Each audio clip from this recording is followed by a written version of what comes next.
nananatiling gising ang diwa. Hindi madapuan ng antok sapagkat ang mga ulo ay babad sa luha. Sa gitna ng nakakabinging katahimikan, ang gabewang na tubig ay di naalintana. Sapagkat kung iisipin mo, baka nga ba ang tunay na dapat ikabahala?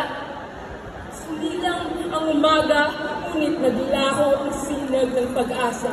Sa halip na kapit, pandesal, pangamba ang nilatakal ng masa si Mang Erneng.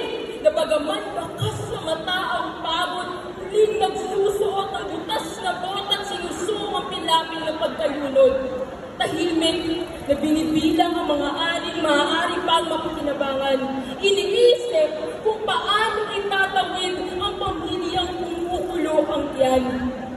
Si Nene naman, nakatitig sa bumuhong paaralan. Ang dating pugad ng pangarap, ngayon buntod ng ulan. Kung tutuusin, hindi na lamang mga aklat ang inadod ng humaragas ang alon.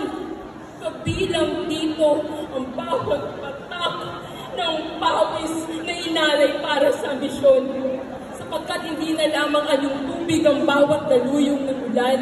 Ito ay mga luhang pumatak mula sa bayang linisan ng katotohanan. Ang mga proyektong ipinangalandakan hanggang ngayon sa papel pa rin nakalibing at nakatadhalang mapabayaan. Tila hindi baha ang kanilang sinubil, kundi dangal ng mga pawisang palad sapagkat ang kontrol ay wala sa tubig, kundi sa bulsa ng gahamang ay nais paglipad. Hindi mahirap ang Pilipinas. Ito'y ninakawan, linimas ng gahaman habang masay pinabayaan. Ngunit sa gitna ng pagkalunod, may mga matang nagliliwanag. Sa bawat patak ng ulan, may apoy na nag-aalab sa agos ng dusa. Unti-unti, umuusbong ang pagbago, hindi para sa sarili, kundi para sa bayan at hamon at naway. Sa bawat pag-agos na kasinungalingan, marinig natin ang piling ng mga dekada 70 nagsimulang manindigan. Libre koleyo, nakatarungang sahod, karapatan ng kababaihan, mga bungang inani mula sa tapang ng lumaban. Ngayon, tayo'y anak ng bayan, may utang na loob na hindi mababayaran ng katahimikan. Hindi ito utang sa trono o sa kapangyarihan, kundi sa mga unang tumindig at sumigaw ng kalayaan. Utang natin ituloy ang sigaw ng mga unang lumaban.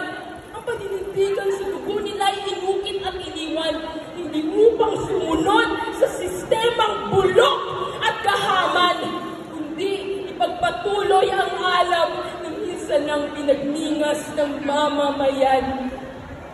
Sapagkat ang tunay na utang na loob ay hindi pagsunod, kundi pag-alala sa mga tugpawis ng mga unang sumugod. Ito'y panata ng bawat anak ng bayan na ang paglaya ay di dapat maging libingan ng kasaysayan. Hindi tayo anak ng takot. Tayo'y lahi ng sigaw at tapang. Dugo natin ay tinta ng tulang na sinulat ng paglaban. At kung ang bayan ay sugatan, tungkulin natin gamutin, hindi upang lumuhod, kundi tumindig at kumilos sa dilim. Halina, kabataan, bitbitin ang plaka at isigaw ang ngalan ng bayan. Panahon nang gisingin ang hulog na sambayanan. Tama si Rizal, tayo'y pag-asa ng bansa, pag-asa kumikilos, hindi yumuyuko sa mga maralita. Sapagkat ang utang natin sa inang bayan ay hindi katahimikan, kundi kaninindigan. At kung sakali mong bahain ng unos ang ating makikibaka, lulubog tayo hindi sa takot, kundi sa panata. Sapagkat sa bawat pagbangon, isinisilang ang bagong pag-asa. At sa bawat pagbangon, isinusulat muli ang kasaysayan ng ilang bansa.